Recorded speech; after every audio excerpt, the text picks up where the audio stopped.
Sehat dan profit selalu ya.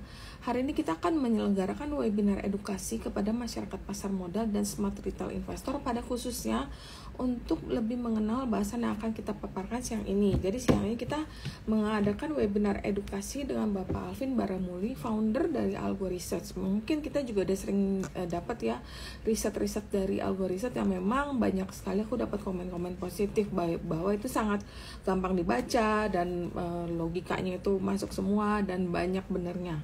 Tapi sebelum kita mulai, kita pasti disclaimer bahwa pembahasan saham di sini sifatnya hanya sebagai referensi atau bahan pertimbangan dan bukan perintah beli atau jual, karena setiap keuntungan dan kerugian itu menjadi tanggung jawab dari pelaku pasar modal.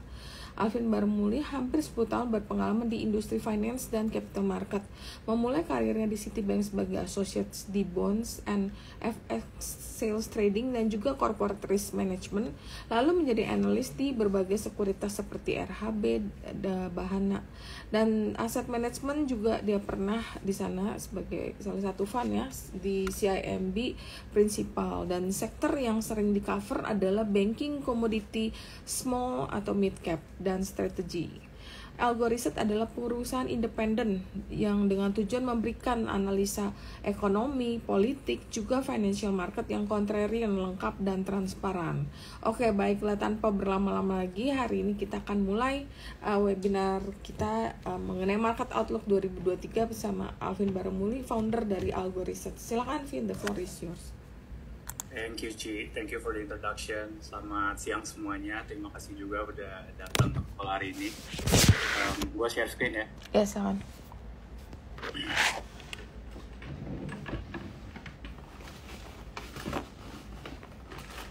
Kelihatan nggak? Kelihatan? Bagus. Oke. Ya, jadi hari ini saya akan membahas tentang Market Outlook tahun 2024. Nanti di bagian presentasinya saya akan bagi ke 3 section ya. Jadi ada global outlook, domestic outlook, dan juga ada sektor-sektor yang menurut kita patut dilihat. Jadi sebelum saya mulai di tahun 2024, saya mau flashback sedikit tentang Algo Research punya call ya selama 1,5 tahun terakhir, di mana sepanjang tahun lalu itu kita memang view-nya adalah neutral to bearish. Dan sepanjang tahun lalu itu kalau kita selalu call kalau di atas 7 ribuan itu sell on news atau take profit. Dan ini kalau kalian lihat dari November tahun 2022 kita sudah mulai call neutral to bearish ya. Dan ini sepanjang 1 tahun di 2023. Dan pada akhir tahun lalu di sekitar awal Desember itu kita sempat ada call tactical buy.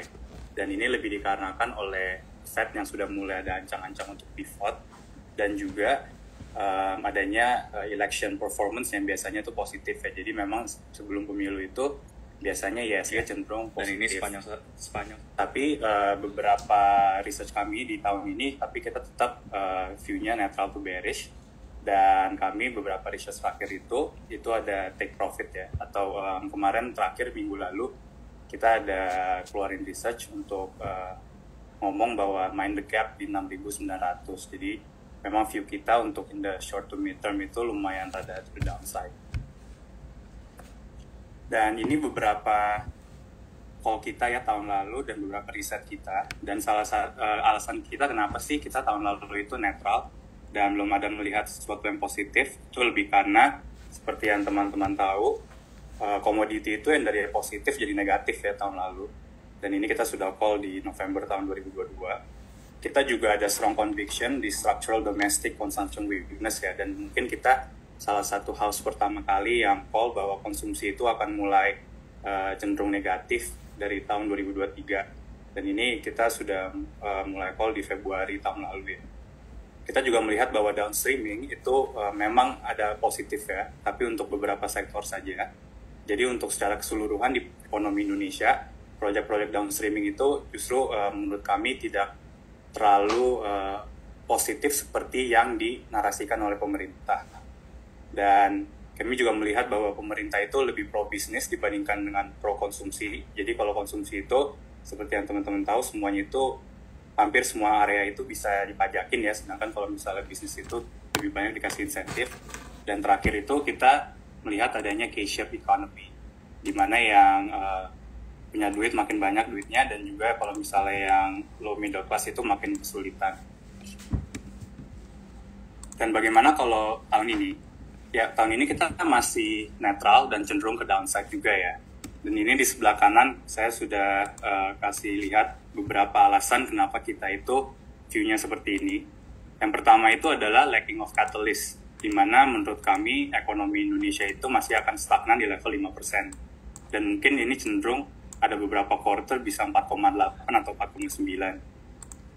Dan ini poin kedua yang menurut saya paling penting ya di ISG, yaitu there are no more big IPOs to rally the market. Jadi kalau kalian ingat kan tahun lalu itu kita punya brand dan aman ya.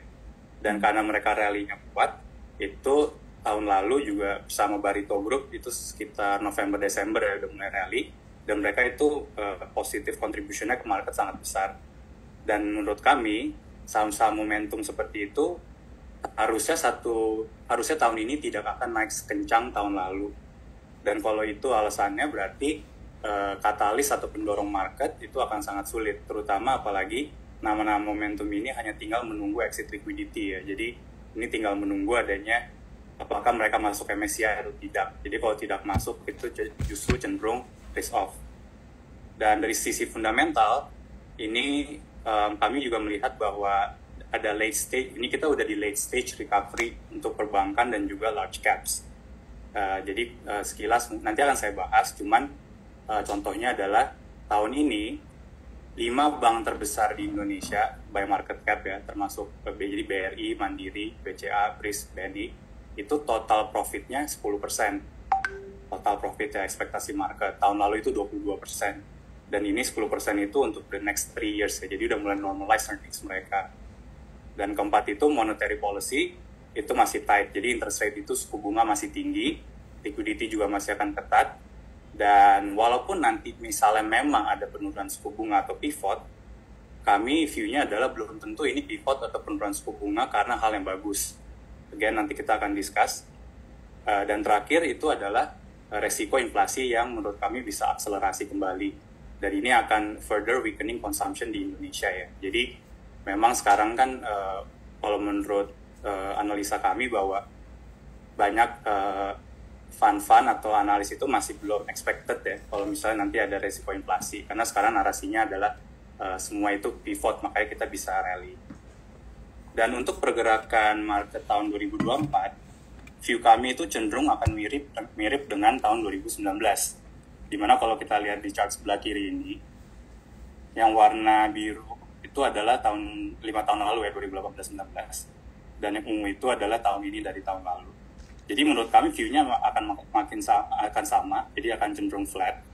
Dan mungkin in the next 1 or 2 months ya, mungkin 3 months juga sampai Juni itu ada potensi adanya downside correction. Maka dari itu kita lumayan leaning to the downside juga ya, research kita yang terakhir.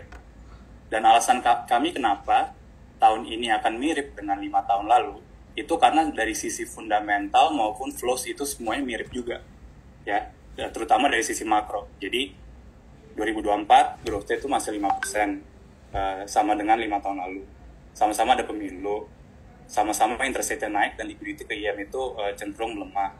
Sama-sama ada perang ya, dulu ada US-China trade war dan ini sebenarnya masih ongoing. Kayak berita semalam itu bahwa kayaknya si TikTok itu mau di-ban ya di Amerika, kecuali di divest. Jadi masih ada trade war. Sekarang tuh ada hot war. Sama-sama ada pemilu di Amerika dulu itu, dan dulu ada stimulus ya dari Donald Trump yang namanya MAGA 5 tahun lalu, dan tahun ini tuh budget defisit pemerintah Amerika masih tinggi. Dari sisi global juga 5 tahun lalu itu China masih slowing down, sedangkan sekarang itu China deflationary, sedangkan Jepang, UK, dan Germany itu recession. Dan ini poin terakhir yang menurut saya paling penting ya, bahwa kalau kalian ingat 5 tahun lalu itu kita sempat ada euforia ya terhadap omnibus law dan juga downstreaming, dimana kalau waktu itu saya ingat pada beberapa call itu bahwa ini tuh akan sangat menguntungkan ekonomi Indonesia lah. Ada sempat call bahwa itu akan meningkatkan economic growth kita di atas 5%. Tapi kan sekarang kalau kita lihat in hindsight itu sebenarnya tidak se-bullish itu ya. Dan maka dari itu saya ingin mengingatkan kembali bahwa walaupun ini sekarang marketnya lumayan bullish atau lumayan euphoric ya terhadap continuity-nya Pak Jokowi ataupun program-program barunya Pak Prabowo, menurut kami itu mungkin harus direm dikit ya, karena kita tetap harus melihat bahwa belum tentu program-program ini akan menjadi bullish seperti yang dinarasikan, dan ini nanti juga akan kita bahas. Dan terakhir juga kalau dari sisi flow itu 5 tahun lalu sama tahun ini lumayan mirip juga ya. Jadi 5 tahun lalu itu kripto juga ikut double, S&P juga naik 30%. Equally tahun ini juga kripto udah rally ya, dan juga S&P. Nah, dan ini juga kalau kalian mungkin yang udah lama di market ya, mungkin saya mau mengingatkan kembali bahwa 5 tahun lalu tuh dulu juga waktu market kita sideways, itu pendorong market adalah grup-grup Barito. Jadi 5 tahun lalu itu TPI naik 80% ya, dari akhir 18 ke 19-an. Terus BRPT dulu itu juga hampir udah lebih dari double. Sekarang kan TPI double, berani naik 500%. Jadi memang dengan segala katalis dan dengan katalis dan flow yang minim ini, memang cenderung market itu balik ke saham-saham momentum. Maka dari itu, menurut kami untuk tahun ini, kalau di Algo kita call bahwa mungkin entry point-nya yang bagus itu buat market di sekitar 69 sampai 7.000 ya. Sedangkan kalau misalnya level take profit itu mungkin di level-level sekarang itu 72, 73. Dan ini juga saya ingin menunjukkan bahwa dari sisi positioning itu juga sudah mulai overbought, bukan hanya di Indonesia tapi juga di seluruhan global. Yang di sebelah kiri ini adalah greed and fear ya.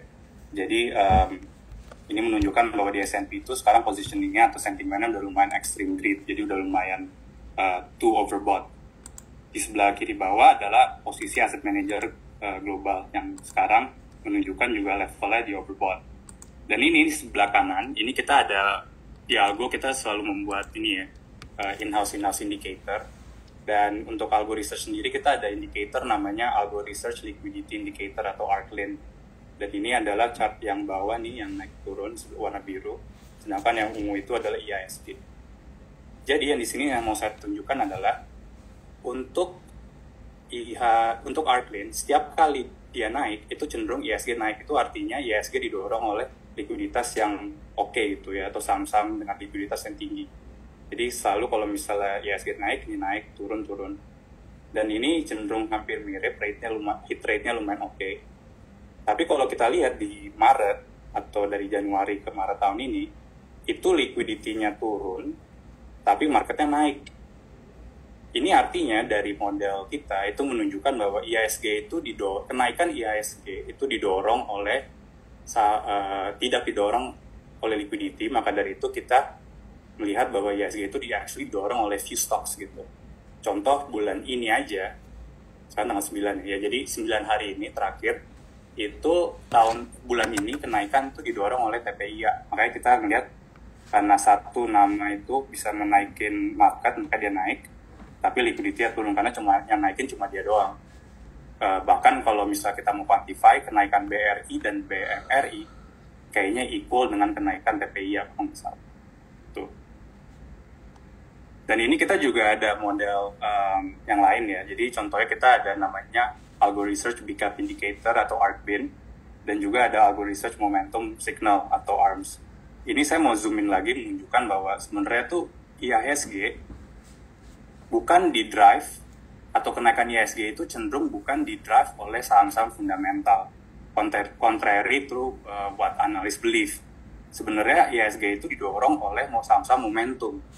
Nah, jadi kalau dari model kita, ini yang warna biru ya, jadi yang ungu itu di dua chart ini adalah IHSG, yang model kita yang warna biru.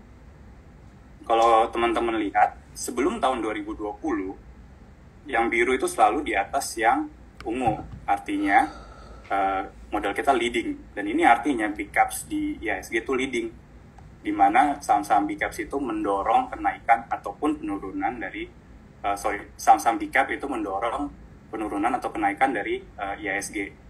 Tapi semenjak 2021 yang bawah itu jadinya lagging ya big cap kita, sedangkan IHSG itu continue to go up. Ini karena lebih adanya saham-saham momentum yang mungkin beberapa nggak ada liquidity tapi sangat besar kapitalisasi marketnya, jadi dia bisa ngedorong market naik gitu. Contoh dulu 2021 sebenarnya ada nama-nama tech kan Dan jujur kalau kita analisa kan sebenarnya itu lebih karena flow ya, bukan fundamental ya. Tapi yang paling terakhir yang penting DCII. Jadi kalau kalian teman-teman ingat tuh DCII kalau nggak salah naik 1000 kali deh, dari 100 ke 100.000. Terus tahun 2022 kita ada Bayan. Bayan juga akhir tahun 2022 tuh naik kenceng banget. 2023 tahun lalu ada Barito dan Aman, tahun ini ada Aman, dan ini yang jarang orang ngomongin ada DSSA. Jadi DSSA itu kemarin saya lihat kalau nggak salah 500 juta doang satu hari tradingnya bisa naikin market gila. Dan mereka kapitalisasi marketnya kalau udah di atas 100 triliun kan. So jadi saham-saham momentum inilah yang mendrive market dari tahun 2021. Dan kalau teman-teman lihat yang biru itu, yang saham big cap sebenarnya flat-flat aja dari tahun 2019. Bahkan cenderung lebih di bawah gitu. Ini saham-saham fundamental dalam ini yang outperform market dari tahun 2022 itu paling besar cuma BCA, BRI, Mandiri, dan Alfamart. Sisanya itu lagging the market. Jadi sebenarnya saham-saham fundamental Indonesia itu cuma 4 nama itu doang ya. Atau sekarang mungkin 3 kali, karena kan Alfamart udah mulai flat ya, 1 tahun terakhir. Dan ini yang chart kedua, ini menunjukkan bahwa momentum signal kita tuh udah jadi sesuatu yang struktural. Jadi ini yang biru dari tahun 2022 udah mulai cenderung naik. Sedangkan sebelum 2022-2021 itu masih di bawah rata-rata ya. Jadi yang garis ini tuh rata-rata. Dan ini saya juga mau tunjukin bahwa dulu sempat juga naik kita 2019 momentumnya. Itu karena TPI yang BRPT, terus turun, terus naik ini karena TEK sama DCII, turun lagi, naik. Nah, di 2022 itu karena biar juga. Dan sekarang udah menjadi sesuatu yang struktural. Makanya kalau kita lihat kan top 10 itu kan di luar dari bank, yaitu ada nama momentum ini gitu. Top 10 dari market cap terbesar di IHSG. Dan ini saya zoom in juga, menunjukkan ini yang teman-teman lihat sebelah kanan ya. Jadi di Indo itu saya klasifikasiin mereka tuh namanya Konglo 7 atau kalau di Nasdaq itu kan sekarang ada namanya Magnificent 7 kan. Jadi kalau di Indo itu sebenarnya ada namanya Konglo 7. Nah Konglo 7 itu siapa aja? Itu ada Brand, BRPT, Aman, Bian, DSSA, TPI, Cuan. Dan kalian bisa lihat sendiri ini kenaikannya tuh udah tinggi sekali ya. Dan ini saya tarik dari 1 tahun terakhir. Makanya Bian minus 8,5. Sebenarnya kalau saya tarik dari 2021, ini Bian juga udah naiknya lebih dari 100%. Dan kalau kalian lihat di sebelah kanan, ini yang shaded area ini nih. Itu nunjukin market cap 7 nama ini dibanding dengan market cap total IHSG. Dulu sebelum 2022 itu masih 5% di sebelah kanan. Sekarang udah hampir 25. Sempat 25 peak kemarin pas BRPT di 1.800-an kalau nggak salah ya. Nah ini sekarang 20-an sampai 25 lah gitu. Nah jadi sangat mind-blowing ya the fact that 7 nama ini, itu dari 1.000 nama saham di Indonesia, 7 nama ini tuh total kontribusinya ke IHSG itu 25% atau seperempat ya. Jadi kenaikan semua nama saham ini tuh akan cenderung dampaknya lumayan signifikan terhadap movement IHSG. Dan kalau kita tarik dari 6 tahun lalu, 2018, mereka itu peak dari 100 ke 900 lah. Jadi udah 9 kali. Nah, next. Dan di sebelah kiri, ini saya ambil IHSG punya market cap, saya keluarin nih 7 nama. Jadi kalian bisa lihat sendiri ya, ini cenderung flat dari 2022. Dan untuk quantify juga, tahun lalu, Barito Group, Brand, BRPT, TPI, Cuan, dan Aman, itu kontribusinya sekitar 80% kenaikan IHSG secara gross ya. Dan mereka naik 550 poin. Jadi, kalau tahun lalu itu market kita naik 600-700 poin, 550 poinnya dari mereka sendiri, dari 5 nama ini. Sedangkan tentunya BMRI, Mandiri, dan BCA juga ikut naik. Kalau nggak salah mereka kontribusinya setengah ya dari gross increase. Tapi again, tidak sebanding dengan 5 nama ini. Jadi inilah alasan kenapa kita lumayan cenderung netral, karena bisa kita lihat bahwa pendorong market itu paling banyak signifikansinya itu dari saham-saham Konglo atau saham-saham momentum ini. Dan justifikasi kami adalah kenapa kami netral, bahwa kalau saham-saham ini nggak naik sekencang tahun lalu atau beberapa tahun lalu, apa yang bisa mendrive IHSG gitu. Nah itu nanti akan saya bahas apakah saham-saham fundamental seperti bank-bank yang itu bisa mendrive IHSG higher. actually menurut kita udah lumayan ini ya, udah lumayan overbought juga sih, udah lumayan tinggi gitu. Justru kalau menurut kami itu cenderung sekarang bagusnya setelah dividen take profit gitu. Nanti akan saya jelaskan kenapa.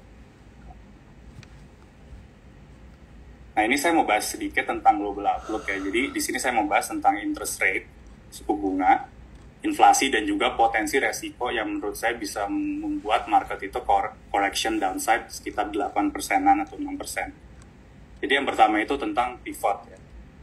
Pivot itu menjadi sesuatu yang atau narasi yang sekarang banyak market itu kasih untuk bullish ya. Jadi mereka itu selalu narasinya kan kalau di tahun terakhir karena Fed pivot nggak tahu kapan, ya harusnya market oke-oke aja. Tapi menurut kami pivot itu sudah mulai priced in. Nah, ini alasan kenapa menurut kami big caps-nya itu udah lumayan overbought ya, atau udah lumayan di atas gitu, topish.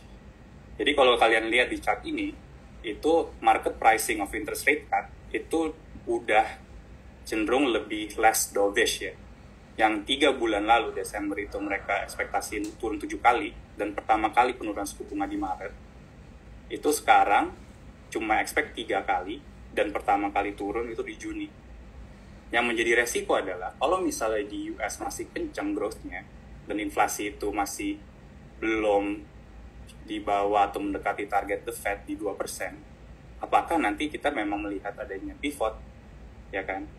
Bisa aja kita mungkin cuma dapat 1 atau 2, worst, no cut at all gitu. Dan kalau memang tidak ada pivot tahun ini, itu malah justru cenderung risk off ya terhadap market. Karena only a few people expecting akselerasi di inflasi. Dan ini juga tadinya big caps kita kalau teman-teman ingat kan di akhir tahun lalu itu cenderung naik tuh karena narasi pivot. Nah, kalau narasi pivot itu udah mulai pricing dan mungkin ada resiko untuk tidak terjadi atau delay, apakah big caps itu akan naik atau enggak? View kami sih enggak. Jadi ya we'll see about this ya. Menurut kami juga pivot mungkin kita lihat sih akan di-delay, tapi itu juga tergantung dengan data dari Februari sampai April dan Maret April dan Mei yang coming ini. Dan ini juga ada resiko inflasi ya. Jadi yang teman-teman lihat sebelah kiri ini adalah inflation di US, ini ada leading indicator-nya. Dan yang ungu ini adalah inflasi US ya. Jadi yang biru ini adalah supply leading indicator atau US small businesses that are planning to hike their selling prices karena wages-nya tinggi. Jadi kalau yang biru ini dari selling inflation atau supply inflation, yang hijau itu demand driven inflation atau super core inflation ya. Jadi demand driven itu masih solid, ini ditunjukkan oleh super core yang sedang naik. Jadi kalau teman-teman lihat, yang biru sama yang hijau udah mulai naik ya. Sedangkan yang ungu, yang inflation yang aktual itu masih flat. Dan ini cenderung korelasinya lumayan tinggi. Nah, kalau misalnya ini leading indicator udah mulai naik, berarti ada kemungkinan besar bahwa inflasi akan naik lagi nih. Dan kalau inflasi akan naik lagi, untuk the Fed sangat kurang logis kalau mereka mau turunin interest rate gitu. Nah, kalau kita lihat sebelah kanan, di tahun 1970 sampai 1980-an itu inflasi actually ada 2 cycle. Sebenarnya ini ada 3 cycle sih kalau saya panjanginnya. Kalau saya tarik ke belakang lagi. Tapi sekarang kalau kita lihat itu dari 70-an ke 82 itu ada 2 cycle. Dan kita ini yang di ungu ini ya, cycle pertama. Takutnya kalau the Fed itu turunin suku bunga terlalu cepat, ini takutnya nanti ada cycle kedua. Which is again itu risk off dari sisi positioning market. Gitu. Dan ini juga kalau teman-teman lihat ya, sebenarnya inflasi US itu belum turun-turun nih 3-2 bulan terakhir nih. Jadi ini ada takutnya kalau misalnya memang ini flat atau ini bottom inflation di sini, ya harusnya logikanya the Fed tidak turunkan suku bunga karena takutnya nanti akan membuat inflasi akselerasi lagi. Dan ini saya mau menunjukkan positioning di global dan juga di global lah lebih tepatnya di sentimen global, bahwa hanya 4% orang ekspektasi atau trader atau investor ekspektasi bahwa bond yield akan naik, dan hanya 7% dari semua fund manager di global itu expect inflasi akan naik. Ya, ini dari sini. Jadi 93% yang lain itu masih expect inflasi itu turun, sedangkan hanya 7% yang expect inflasi itu naik. Inilah kenapa kalau inflasinya naik, walaupun karena US growth-nya itu dalam tanda kutip kenceng, positioning-nya jadi bearish karena dia punya positioning sekarang dovish kan. Dan kalau misalnya inflation beneran kejadian, harusnya ini semuanya jadi risk off, yang risk on cuma balik ke USD doang gitu. Equally di Indonesia menurut kami juga kebanyakan investor itu sekarang masih expect pivot naratif itu berlanjut. Nah, dan selanjutnya kalau gitu pertanyaannya, bisa nggak sih sebenarnya interest rate itu diturunin kalau growth itu, walaupun growth itu masih akan naik? Biasanya kalau itu yang kejadian, itu kan satu ada resiko overheating ya. Jadi kalau Fed itu turunin interest rate pas ekonominya masih kencang, inflasi masih kencang, itu takutnya overheating. Tapi kalau teman-teman lihat di sini, ini saya tarik 60 tahun terakhir ya. 95% atau almost never the Fed turunin suku bunga kalau tidak ada resesi. Gitu ya. Jadi ini yang biru itu adalah suku bunga, yang hijau itu unemployment. Jadi kalau resesi kan unemployment naik, atau ada slowdown lah. Kalau ada slowdown kan unemployment naik kan. Jadi ini clear ya, bisa dilihat banget korelasinya bahwa yang shaded area ini tuh recession atau contraction in economic growth nih, yang di shaded abu-abu ini. Jadi kalau misalnya unemployment naik atau lagi slowdown, interest rate turun, slowdown, interest rate turun. Dan ini cycle-nya terus terlihat ya, dan ini yang saya bilang tadi. Ini adalah cycle inflation yang 3 kali itu, dari tahun 60-an ke 80-an. Tapi dari chart ini is quite clear bahwa interest rate turun itu lebih a function of kalau unemployment itu naik. Jadi sebenarnya interest rate kalau misalnya turun, itu biasanya unemployment udah mulai naik. Dan data semalam, itu kan keluar tuh data unemployment di US, itu ekspektasinya 3,7, unemployment-nya 3,9. Dan itu masih di bawah rata-rata 4%, yang ambang aman lah ya. Dan jadi teman-teman perhatiin aja kalau udah di atas 4% tuh udah lumayan wary ya. Dan kalau misalnya memang interest rate akan turun atau pivot, tapi alasan turun interest rate itu karena kenaikan unemployment, ya harusnya jelek ya. Which is again itu risk of gain buat global dan juga buat Indonesia. Jadi ini harus diperhatikan juga nih teman-teman. Bukan berarti interest rate itu turun, itu hal yang bagus gitu. Kita harus tahu dulu alasan interest rate turun itu kenapa gitu. Karena sekarang kan alasannya interest rate turun karena soft landing. Ya kalau unemployment naik harusnya bukan karena soft landing. Gitu. Dan ini terakhir untuk global, ini yang saya mau diskusi tadi, yang saya bilang ada potensi resiko market correction itu ada di sini. Ini adalah saya mau menunjukkan liquidity yang the Fed sedang kasih ke US financial market ya. Jadi pertama-tama saya mau ngomong bahwa the Fed is doing QT atau quantitative tightening at the same time as QE atau liquidity injection. Jadi itu teori ekonomi udah keluar lah ya dari aktualisasi gitu. The Fed was never being restrictive, intinya kayak gitu. Karena kalau kita lihat sebelah kiri ini adalah US Bank Term Loans Program, sebelah kanan itu reverse repo. Yang kiri ini gampangnya kita lihat adalah uang yang dipinjemin oleh the Fed ke bank-bank di Amerika. Kalau yang kanan, reverse repo itu adalah uang yang parkir di the Fed. Dan jadi kalau dia naik, itu banyak uang yang parkir. Kalau dia turun, uang yang parkir di the Fed itu keluar ke ekonomi, jadi liquidity injection. Dan ini juga liquidity injection kalau naik. Jadi, kalau kalian lihat, timingnya juga sama ya. BTFP ini naik pas Maret 2023. Jadi, ada liquidity injection ke bank-bank di Amerika tuh semenjak 2023, sebelumnya nol. Sama halnya, tadinya uang yang parkir di the Fed itu ada 2,2 triliun. Begitu Maret, Februari 2023, dia turun tiba-tiba. Sekarang di Februari masih 500, tapi sekarang itu kemarin saya cek ada di 400-an deh kalau nggak salah dia punya levelnya.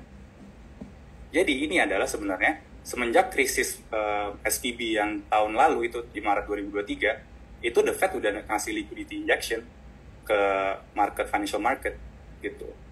Dan itu jumlahnya ditambah ini 160 miliar, ini turun dari 2,2 ke 5, jadi anggap sekarang kan udah 400, jadi anggap 2T total. 2 triliun US dollar atau 2 kalinya GDP Indonesia itu dikasih atau di liquidate ke real market atau real ekonominya di US. Makanya tahun lalu itu US sempat growth-nya lebih tinggi daripada Indo ya, 4,9-an kalau nggak salah. Indo waktu itu 4, ya hampir mirip lah, 4,9, 4,8. Jadi itu ya guys, teman-teman, kalau misalnya sekarang ditanya, oh kenapa sih S&P bisa naik gitu, bisa naik dari 2023. Kalian lihat deh, timingnya tuh pas banget. Semenjak ada liquidity injection ini dari Maret 2023, itu S&P bottom. Habis itu naik aja terus, sampai sekarang. Dan menurut saya ini bukan karena, ada AI, ada Ozempic, yaitu GLP-1 itu, yang menjadi pendorong. Tapi lebih karena memang Fed dari tahun lalu itu nggak pernah turunin liquidity mereka. Mereka malah injek lagi lebih parah gitu, lebih kencang. Dan ini reverse repo-nya, yang 2 triliun jadi ke 400-an, itu digunakan untuk memfasilitasi pemerintah issue bond. Jadi ini dikasih dari yang tadinya parkir di The Fed, gampangnya langsung pindah ke pemerintah buat issue bond, dia jadinya fiscal stimulus gitu.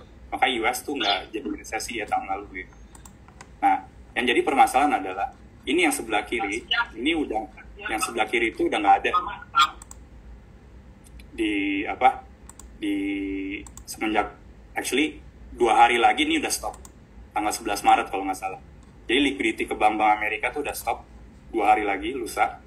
Ini kalau kita run rate, ini habisnya 0, ini titik 0 ya kalau ini masih continue, itu April dan Mei. Which is why saya bilang, kalau ini udah stop, ini udah 0, udah nggak ada liquidity injection di Amerika, quite difficult to see for the rally gitu.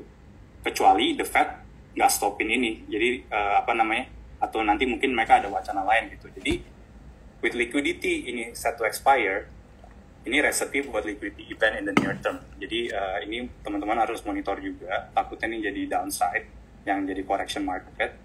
Dan ini yang CRE loan, itu commercial real estate. Itu adalah contohnya kayak ruko atau kantor ya. Nah ini NPL-nya itu udah kenceng banget naiknya. Which is why bank-bank di Amerika minjem duit ke The Fed. Ini jadi penyebabnya tuh salah satunya adalah CRE loan juga ya, terutama di November itu sempat naik. Nah ini bank-bank besar di global tuh udah mulai kena. Morgan Stanley kena, Bank of America kena dikit, HSBC kena, Deutsche Bank kena, ada Aurora atau Azora Bank itu kena di di Jepang ya, dia dari Jepang. Saya udah sempat mention ini di Algo. Nah jadi ini tidak sebesar 2008, cuman lumayan contagious ya. Jadi we'll see whether the Fed itu tetap akan kasih support ke market US. Kalau enggak, itu yang jadi downside menurut kami. Dan ini adalah domestic outlook. Disinilah salah satu alasan kenapa kita itu netral dan cenderung juga ke bearish ya. Terutama lebih ke dari sisi ekonomi sih, karena menurut kita akan stagnan aja ekonomi di level 5%-an. Dan salah satu alasannya itu sama seperti tahun lalu adalah karena konsumsi. Ini chart kita udah gunakan dari awal tahun lalu. Ini salah satu chart favorit kita ya untuk menunjukkan kondisi ekonomi yang sekarang. Dan ini salah satu strong conviction thesis kita bahwa consumption di sebelah kiri itu kalau intinya adalah consumption itu hilang, ada loss of consumption sekitar 700 triliun jika dibandingkan dengan pre-pandemic trend. Jadi ini di chart sebelah kiri. Yang titik-titik warna biru itu adalah jika kita asumsi bahwa pandemik itu nggak ada dan konsumsi masih grow inline dengan tren sebelum pandemi, itu titik-titik ini nih yang biru di atas. Sedangkan yang bawah itu adalah realisasi konsumsi kita yang sekarang. Dan kalian sudah lihat ya, ini gap-nya banyak atau gap-nya lumayan lebar.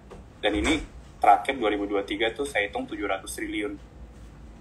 Jadi ini sebenarnya intinya ini ibaratnya kayak the law of compounding ya. Kalau konsumsi kemarin COVID turun 6-7%, terus sekarang cuma di 5% doang, ya itu harusnya compounding jadinya ya.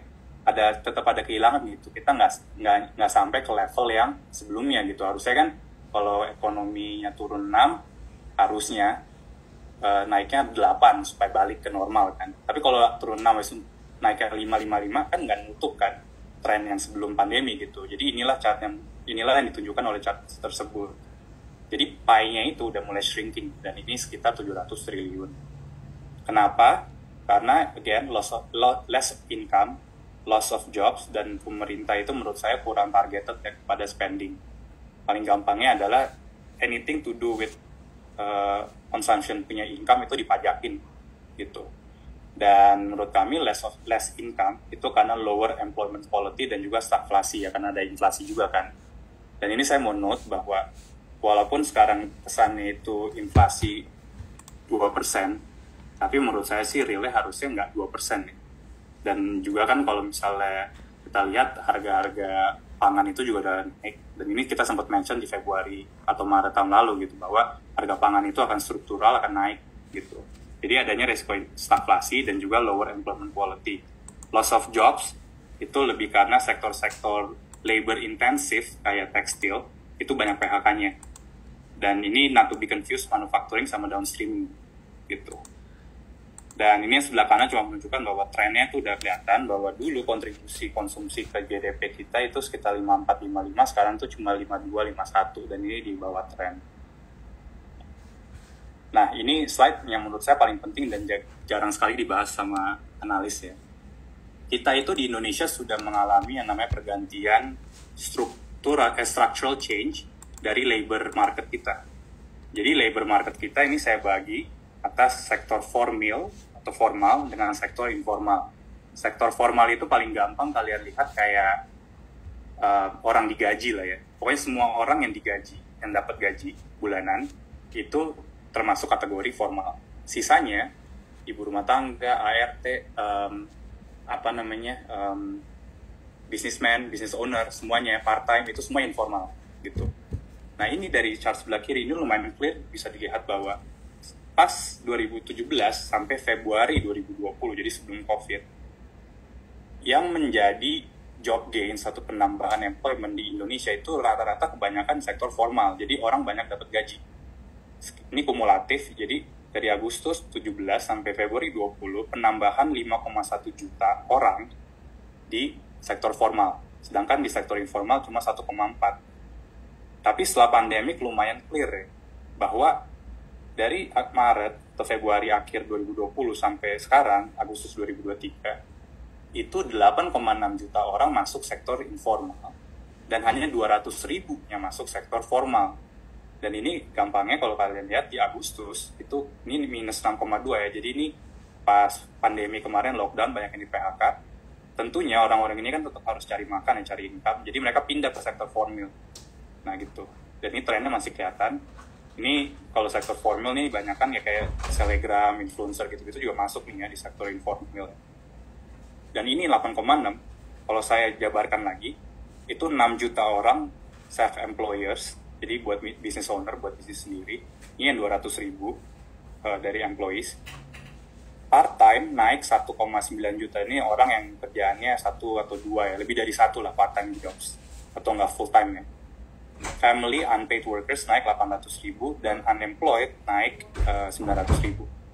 Jadi statistiknya itu udah kelihatan bahwa unpaid workers naik 4 kali lebih banyak daripada yang digaji. Unemployment masih 4,5 kali lebih banyak dari yang digaji. Casual workers naik 10 kalinya dibandingkan dengan yang digaji. Sedangkan yang business owner itu semuanya 6 juta ya, jadi 30 kalinya orang yang di sektor formal atau employees gitu. Nah ini kenapa menurut saya sesuatu yang penting, karena ini akan membuat kualitas dari income-nya kita itu cenderung lebih less dan lebih volatil dan juga lebih uncertain gitu. Karena gampangnya adalah ya kalau misalnya dulu kita digaji 10 juta tiap bulan atau 5 juta per bulan, kan the very least kalau nggak di PHK kan kita tahu nih, oh gaji gue 5 juta, habis itu nanti ya mungkin cicilan gue sekian.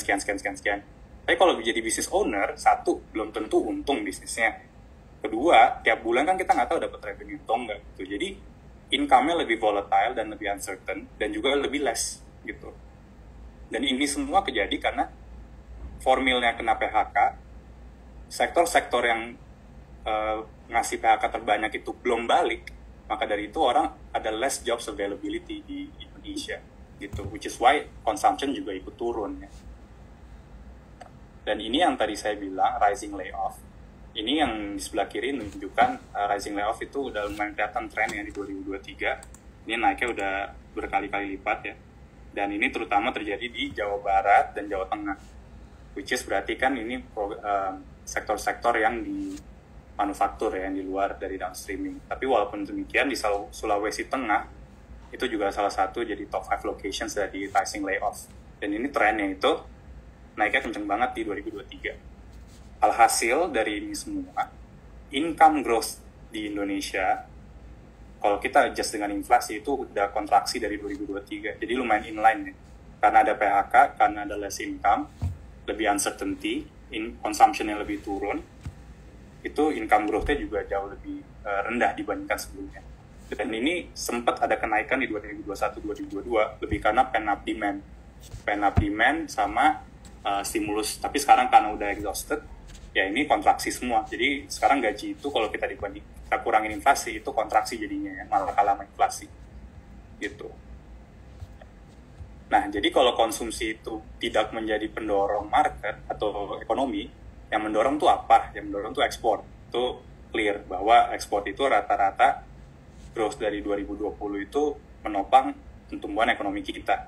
Tapi yang jadi masalah, dan mungkin yang orang itu kadang-kadang suka kurang lihat bahwa ekspor itu sebenarnya kan cuma barang yang keluar dari Indonesia.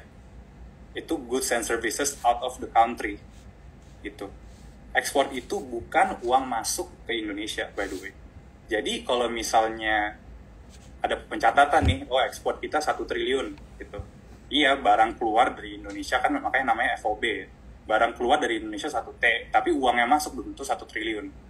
Dan kita udah ngelakuin regression kemarin bahwa actually memang benar, uang yang masuk, walaupun kita trade surplus, jadi kalau kalian lihat sebelah kanan, ini trade surplus kita yang bar chart ini gede banget kan, dari 2020 ke 2023. Ini of course ada efek commodity prices naik, ada efek downstreaming dan segala macam ya.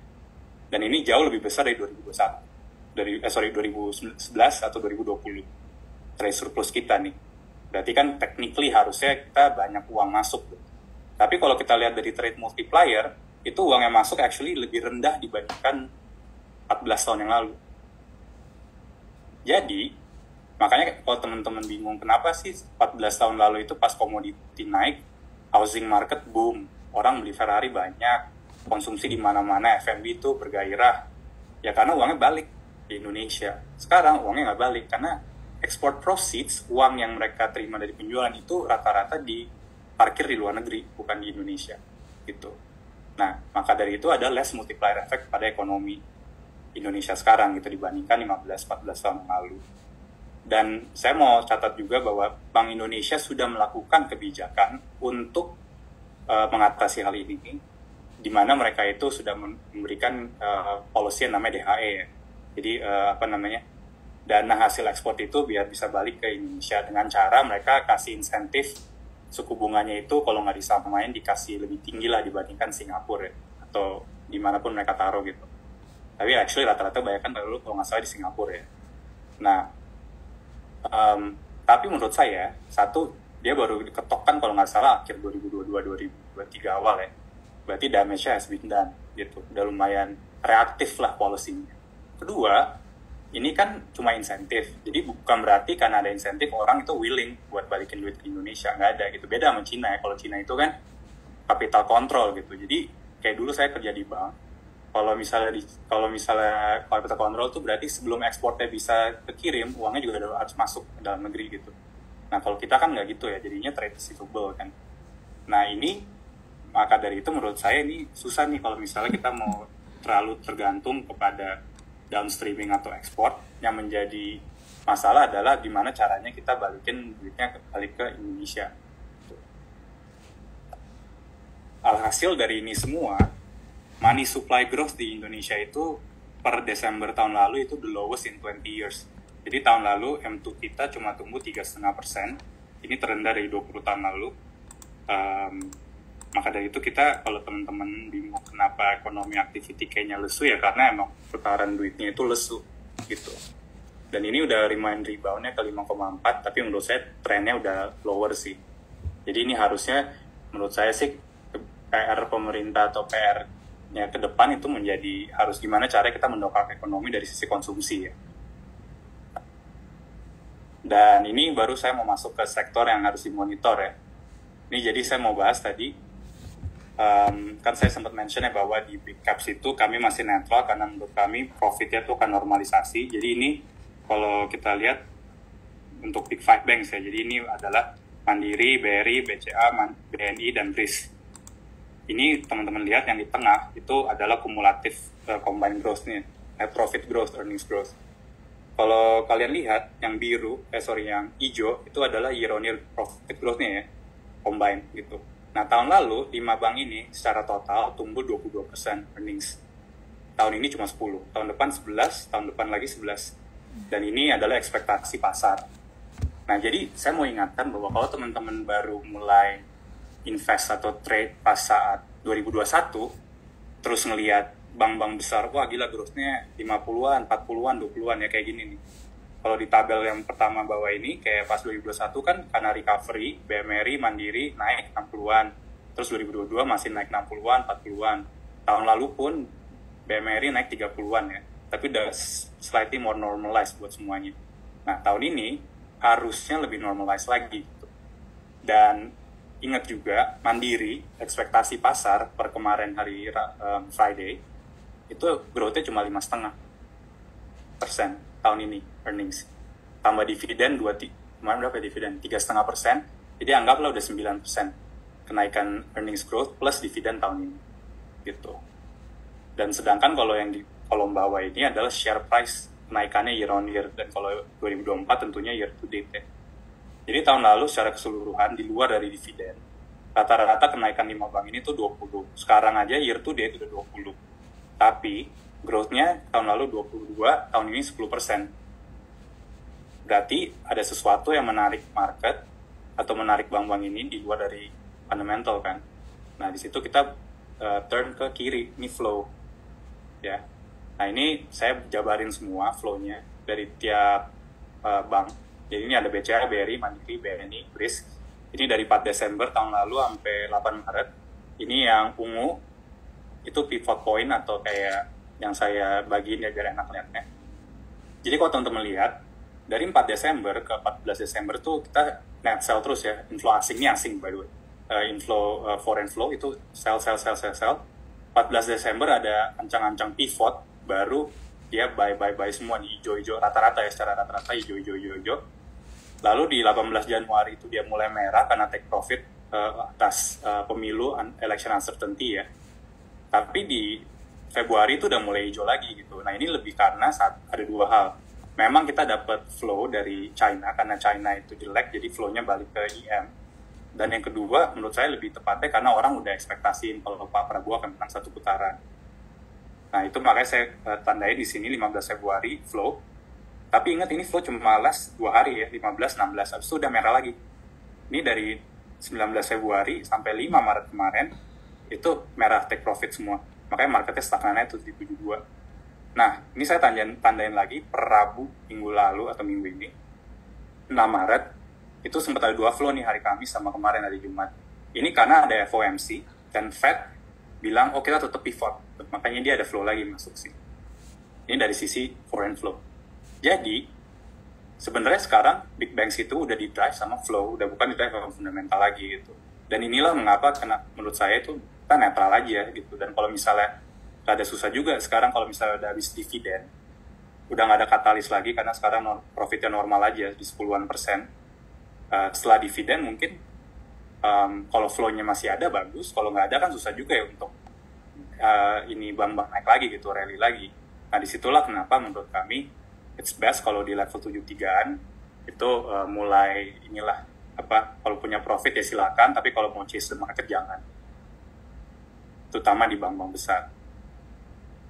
Dan ini adalah gold, ini salah satu yang menurut kita adalah beneficiary ya di sektornya.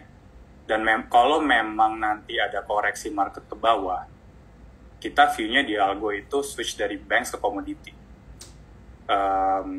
provided that unemployment naiknya nggak sekencang itu ya, dan masih ada sedikit soft landing, ada sedikit safety net dari the Fed. Tapi tunggu aja dulu sampai ada correction gitu. Kita belum bilang buy commodity sekarang. Nah, kenapa gold menurut kami jadi salah satu yang bisa dilihat? Nah, ini sebenarnya udah quite clear ya bahwa di spotnya itu kan sekarang gold itu di level 2000-an, jadi udah tendensinya masih naik. Dan kalau saya mau tunjukin ke teman-teman sebelah kiri, ini gold jadi beneficiary dan ada structural demand dari central bank, ini yang warna biru. Sedangkan ETF-nya itu yang warna hijau, itu jualan. Dan kalau lihat sebelah kanan, ini adalah gold dibandingkan dengan ekspektasi inflasi. Dulu, gold itu, kalau ada inflasi atau growth, dia turun. Ya, ini saya reverse, jadi kalau misalnya sekarang itu, kalau dia turun itu ada inflasi. Kalau yang biru ini turun, berarti ada inflasi. Jadi kalau yang biru ini naik, berarti nggak ada inflation. Nah, jadi kalau misalnya ada inflasi, gold turun. Ada inflasi, gold turun, ya kan? Ini nggak ada inflasi, gold naik. Nah, menariknya sampai 2022, 2023, ini walaupun ada ekspektasi inflasi sempat ada nih tahun lalu, itu gold tetap naik. Ini karena central bank yang beli terus, gitu. Sedangkan financial paper itu atau financial players ya, kayak hedge fund atau asset manager itu jualan terus goldnya. Nah ini jadi it's quite good buat gold dalam artian, jadi kalau misalnya kayak gini, ya kalaupun ada inflasi nanti harusnya selama central bank beli, goldnya nggak turun. Dan kalau yang ETF tadinya short jadi long, harusnya ini mulai balik lagi gitu. Dan actually jadi gold sekarang menjadi beneficiary of inflation dan Fed policy error. Fed policy error itu maksud saya adalah kalau Fed turunin suku bunga kecepatan dan ada resiko narasi inflasi lagi, itu harusnya gold juga ikut benefit gitu. Dan ini adalah stock-stocks yang related ya sama gold. Nah, dan next itu adalah sektor nikel. Ini kita sempat ada call juga ya sektor nikel, terutama di Inco waktu level 3 sebelum New Year, sebelum Chinese New Year, sekitar 37 sama 36. Dan menurut kami ini nikel semua orang udah bearish ya, udah priced in menurut kami, walaupun masih ada oversupply gitu. Dan karena kami di algo itu kita kontrarian, jadi kita mulai menarik untuk melihatnya. Jadi sebenarnya itu gampangnya adalah karena ada oversupply kan nikel udah turun nih harga spot price-nya ya. Tapi menurut kami itu oversupply-nya udah mulai price in, everybody udah knows gitu ada oversupply. Dan banyak analis sekarang yang menggunakan harga sekitar 14.000 sampai 16.000 lah untuk ASP assumption mereka di nikel secara general gitu. Nah, sedangkan kalau kita lihat dari sisi ISM Manufacturing Index atau industri manufaktur ya, itu ada sedikit pemulihan gitu, which is why sebenarnya kita bisa lihat dari 2 minggu terakhir itu harga nikel udah naik dari 15-16 ke 18 gitu. Dan menurut saya kalau ini sustain di 18 sampai 20 ribu, bisa jadi analis upgrade walaupun belum bullish ya. Mungkin mereka akan upgrade dan ini akan menjadi sentimen doang yang negatif, yang positif gitu. Tapi ingat juga earnings mereka masih akan tetap negatif. Jadi earnings Inco itu tahun ini masih akan turun dibandingkan tahun lalu karena high base gitu. Dan ini nama-nama sahamnya ya, Inco Antam Harum. Dan terakhir di sektor, saya lagi ngeliatin, kami di Algo itu lagi ngeliatin oil. Jadi ini kita ada sempat buat regression juga, di mana ada brand spot dan juga implied algo estimate. Jadi ini kita melihat kenapa sih sekarang kalau misalnya ada perang-perang di Ukraine, ada perang di Middle East gitu, kenapa oil nggak naik gitu? Kan saya juga actually tahun lalu bingung gitu, kenapa oil naik, sempat naik dikit, terus turun gitu. Dan pas saya baca-baca kan sempat ada yang ngomong tuh, di Saudi Arabia ada yang ngomong nih, OPEC reiterates warning about disconnected oil market. Alhasil, dari hasil analisa kami, sebenarnya in actuality, ini bukan buy call ya, in actuality harusnya oil itu trading di $120 per barrel. Kalau kita kalau kita pakai regression untuk take into account volatility yang ada di market sekarang. Dan ini ada beberapa orang kan bilang, oh karena US itu supply-nya kencang. Oke, tapi ingat, sempat di downgrade tuh. Jadi production oilnya US sempat di lower estimate-nya. Jadi kita nggak tahu tuh bener atau nggak shale gas-nya. Kedua pun kan ada OPEC turunin production-nya. Jadi ini lebih tepatnya yang warna biru, saya hanya ingin menunjukkan bahwa kalau volatility-nya beneran di price in, kalau memang kita mau price in perang yang ada di Ukraina sama di Palestina ini, harusnya oil itu di atas $100. Ini belum buy call ya. Jadi menurut saya, jadi ini walaupun oke lah, anggap fundamentally memang supply-nya banyak, demand-nya lebih rendah daripada supply.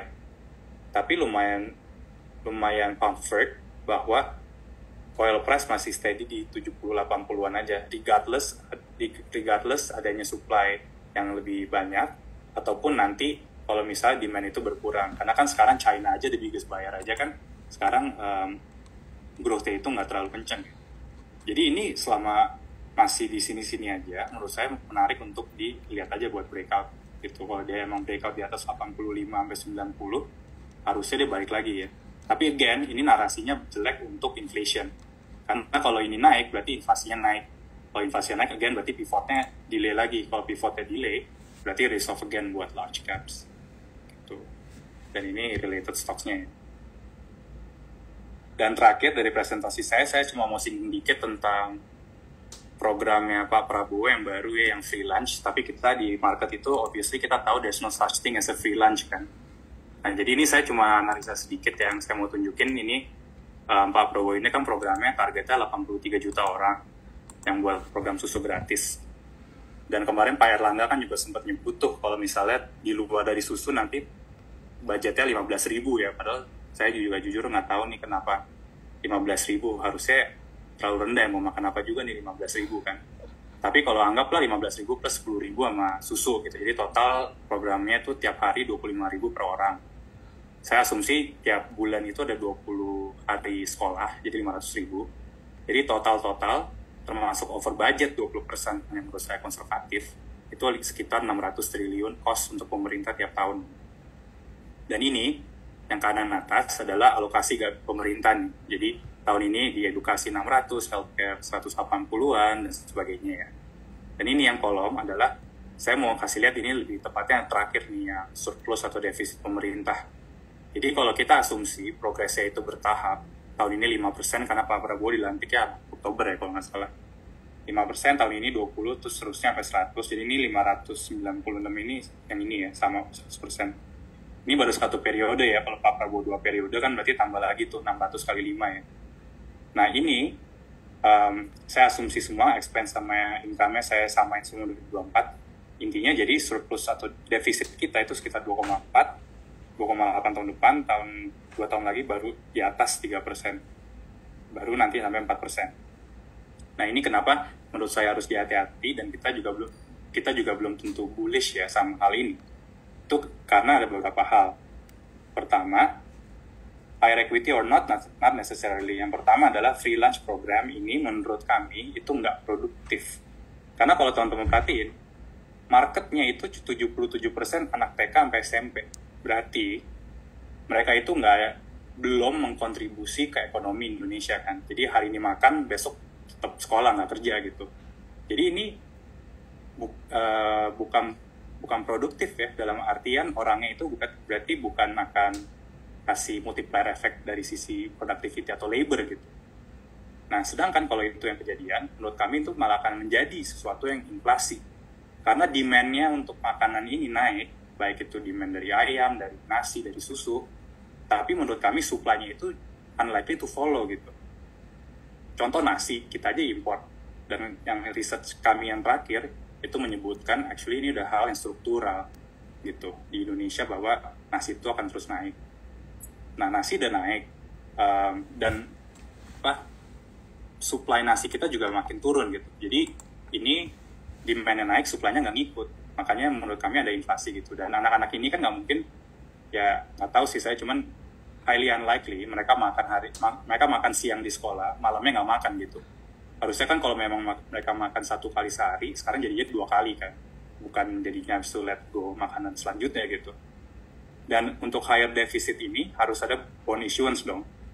Karena harus membiayainya gimana. Jadi nggak gratis ya. Harus ada biaya dari bond, atau naikin income pemerintah dengan menaikin pajak lagi, which is negatif ke konsumsi kita. Dan ini kalau menurut kami, kalau ada impor dan higher budget deficit, harusnya USD naik relatif ke Indo. gitu. Dan apakah ini akan translate ke satu EPS atau earningsnya Indonesia, IHSG, itu menurut saya lumayan susah dikuantify gitu. Gimana caranya kita quantify 600 triliun ini translate ke EPS-nya bank gitu contohnya. Kan susah ya, mungkin EPS saham-saham susu, saham-saham ayam, saham-saham nasi, kalau ada itu mungkin bisa dikuantify gitu ya. Cuman unlikely bakal translate ke higher EPS dari seluruh sektor di IHSG. Dan ini poin terakhir yang paling penting menurut saya. Kalau teman-teman ingat, cenderung program pemerintah itu rada sosialis. Karena waktu di 2015-an kan kita sempat ada tuh program BPJS ya. Dan waktu itu saya juga cover tuh hospital. Ya kan ini harus programnya BPJS dengan konsep gotong royong gitu. Makanya mitra keluarga lah atau Siloam dan sebagainya tuh di rating semua tuh karena program BPJS. Yang saya ingin tonjolkan di sini adalah jika memang nanti programnya itu sama, konsepnya ada mirip di mana, oh ya udah deh, karena kita nggak cukup susunya atau karena mereka mau beli susu dari private gitu ya, let's say dari Ultraja atau Cimori, ya lu turunin harga dong buat gue. Karena kan gue belinya buat, ya karena lu harus gotong royong lah untuk ekonomi Indonesia gitu. Dan kalau itu kejadian justru malah net negatif ya pada equity gitu. Ya jadi itu mungkin itu aja presentasi dari saya. Thank you semua udah mau dengerin ya. Jadi kalau misalnya mau emang suka dengan research kami, boleh follow Algo di website dan juga di IG kami.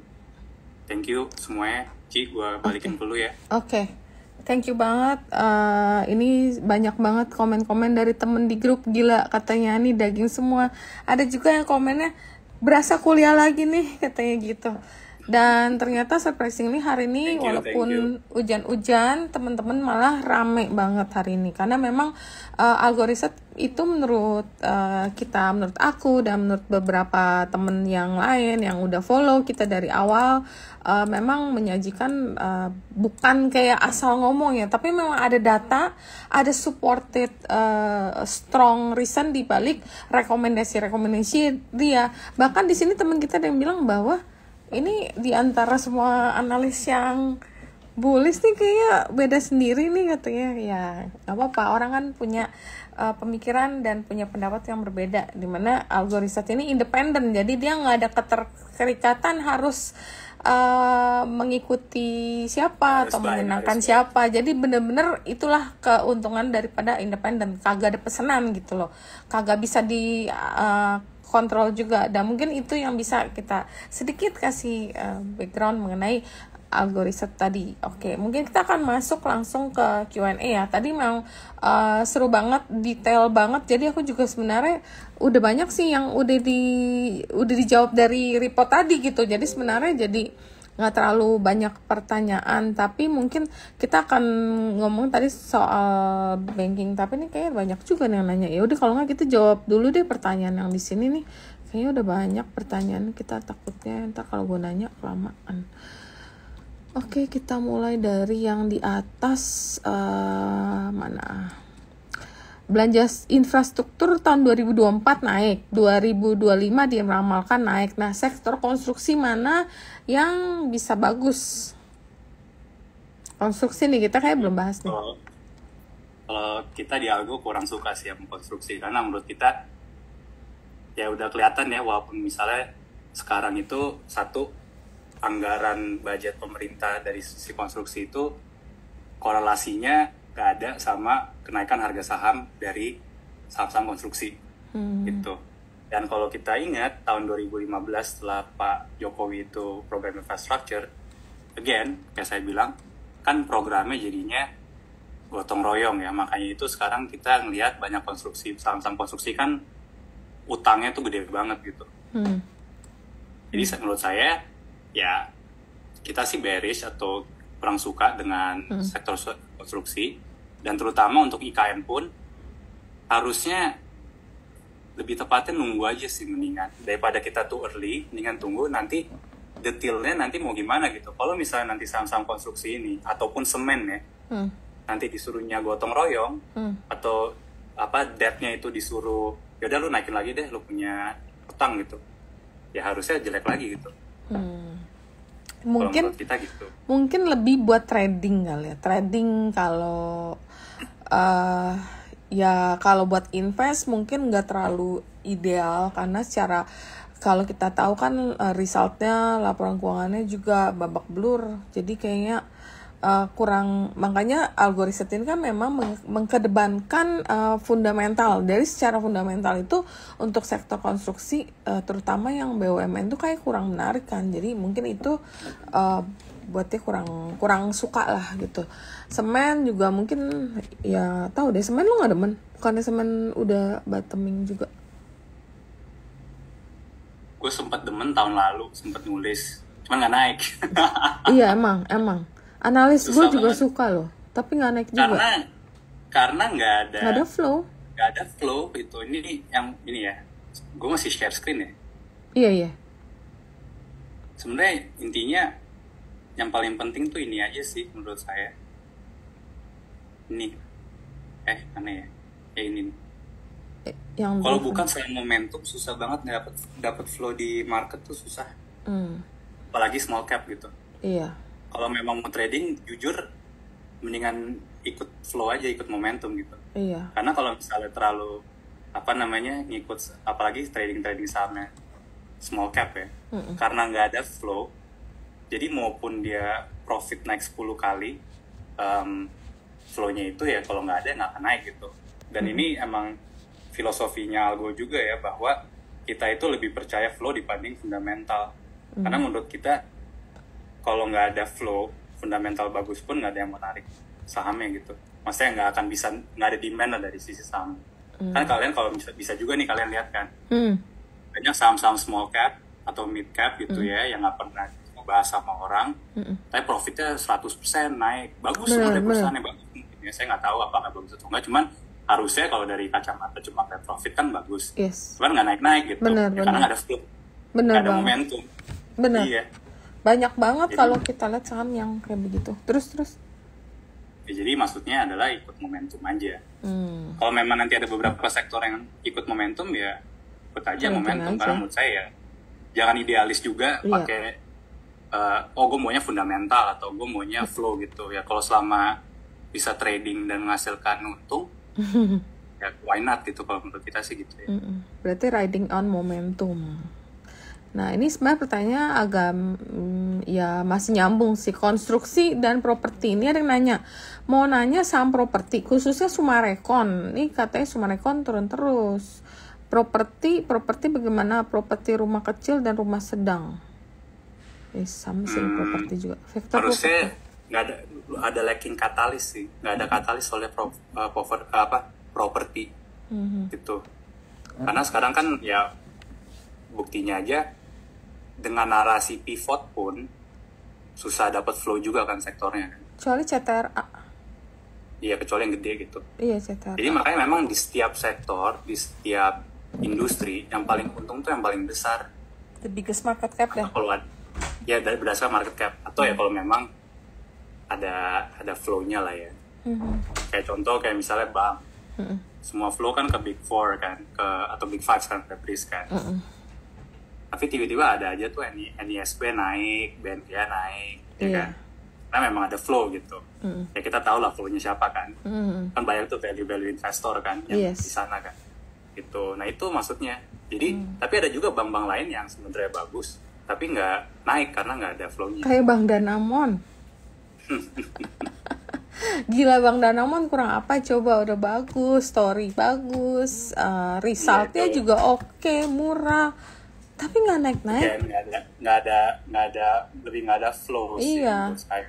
Mungkin orang juga katalisnya kan, atau jarang di cover ya, itu juga penting tuh, karena kalau jarang di cover itu susah dibeli juga sama fund manager kan. Iya, sama tuh sekarang orang tuh punya kayak pemikiran, Japanese susah, nggak bakalan durusin sahamnya gitu loh jadinya. Jadi kan waktu kemarin loan growth-nya 18%, 19%. Iya, makanya nggak make sense gitu loh. Maksudnya yang lain yang kecil-kecil aja udah naik, masa ini kagak ada yang lihat sih sama sekali.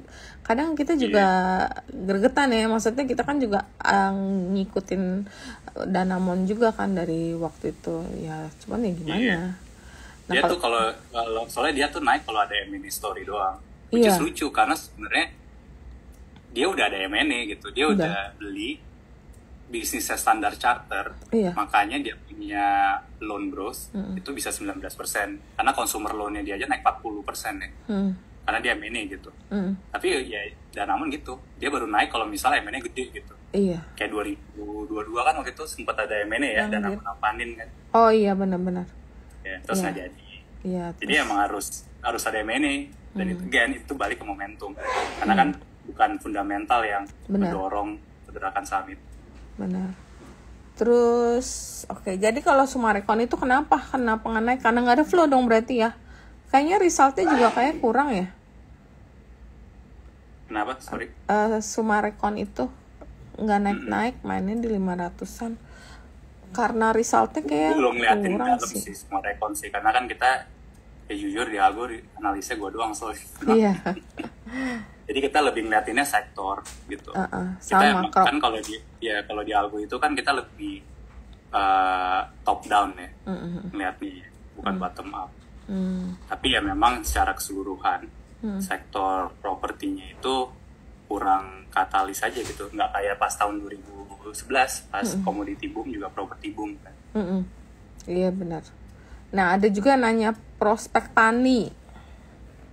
What do you think on PANI? Itu kayaknya lu aja Ci yang jawab, gue nggak tahu.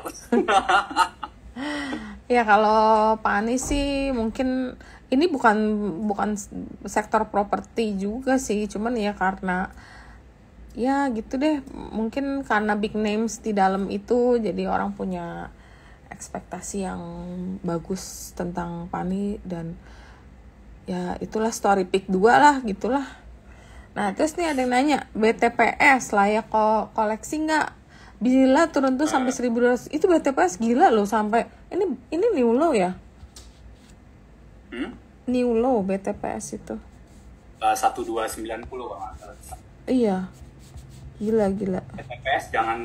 BTPS menurut saya jangan dulu sih, karena again kalau di bank kebetulan saya cover sih dulu BTPS, jadi bentar ya. Iya. Nah, iya benar. BTPS itu masalahnya jadi BTPS itu mereka kan kena kompetisi ya, dari BRI awalnya. Terus sekarang kan mereka banyak kan ngasih ke loan ke ibu-ibu kan, banyak kan.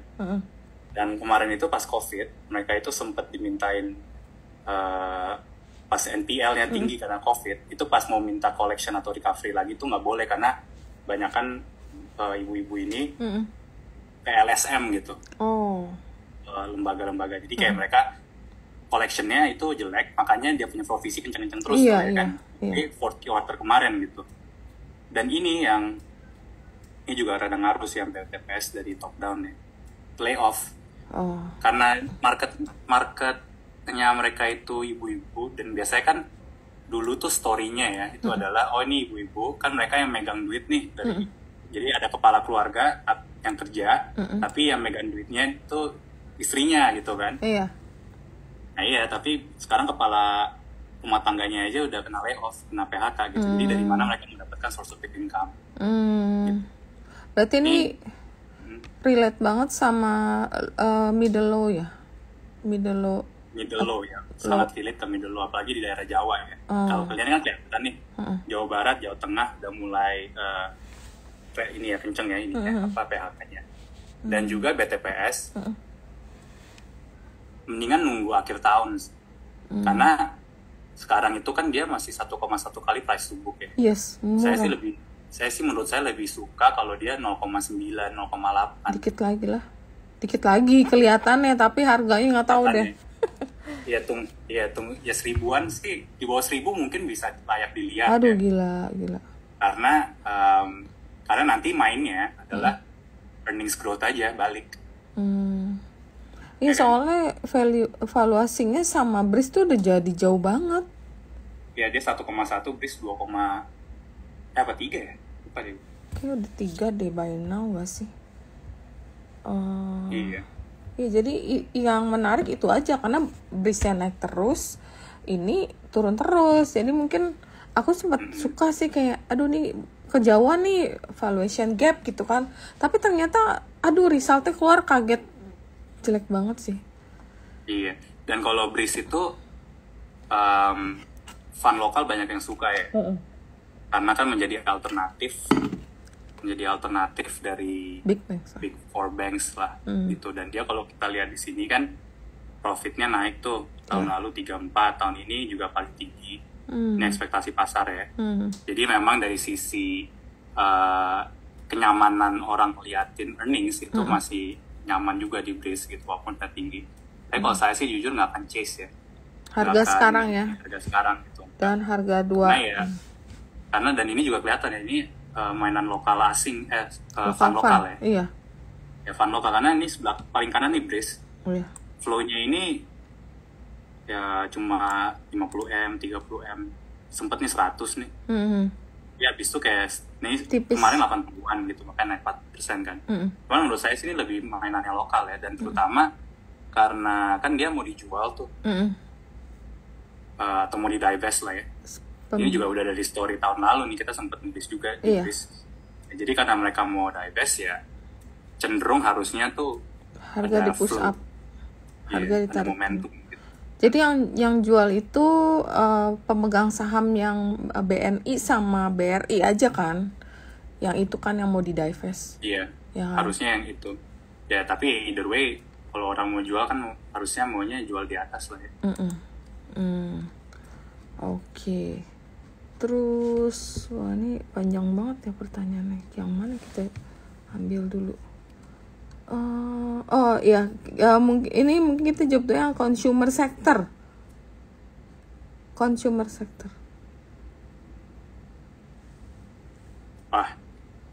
saya kurang ini sih. Kurang suka dia biasanya. Iya, karena ya tadi kan itu kan dari tesis kami kurang ya sama consumer, karena ini satu. Sekitar 700 triliun. Jadi marketnya consumer itu kasarnya turun 700 triliun. Karena revenue mereka turun. Jadi kalau consumer nih juga kita paling antitesis kita, karena satu, consumer itu kan kalau kalian lihat 1 tahun terakhir revenue-nya flat lah ya, cenderung flat gitu. CBP 4%, SIDO -8 deh kalau nggak salah revenue-nya. Saya ngomong top line nih revenue. Dan si Unilever aja -3% gitu. Jadi secara revenue itu mereka itu kan turun ya, atau cenderung flat doang. Nah itu lebih karena ini konsumsi masyarakat secara general di Indonesia itu melemah ya. Namun kalau kita lihat dari sisi earnings growth itu kan kenceng tuh ya. Jadi kayak contohnya kalau nggak salah Mayora double. Saya lupa deh. Pokoknya earnings growth-nya kenceng, tapi revenue-nya flat dan cenderung turun. Artinya kan ada margin ekspansi kan.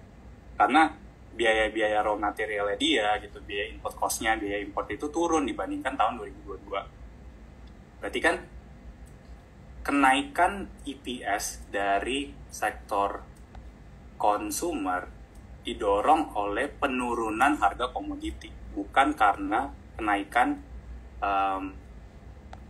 revenue mereka gitu. Ya, jadi yang menjadi pertanyaan saya adalah, kalau consumer punya EPS tergantung dengan komoditi, kenapa nggak beli komoditinya aja? Kan harusnya consumer itu defensif. Iya. Malah menurut saya lebih defensif BCA daripada atau bank gitu ya. BRI Mandiri aja 5% menurut saya lebih defensif gitu. Karena menurut saya kalau EPS consumer naik karena penurunan harga komoditi, lah berarti consumer jadi komoditi play dong. Jadi karena jadi dapatnya adalah earnings volatility karena komoditas, ya mendingan beli komoditi aja. Iya. Gitu. Dan kalau mau defensif ke bank aja, karena sekarang bank itu yang defensif sih, bukan consumer. Itu mungkin narasi yang kalau dulu kan kita bilangnya consumer itu defensif gitu. Tapi ya kalau saya ngelihat struktural kayak gini sih harusnya lebih defensif bank ya daripada consumer ya.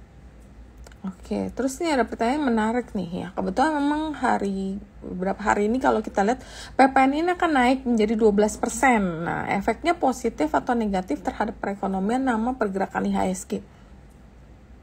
Ya pajak naik semua ya. Iya, mabuk dah.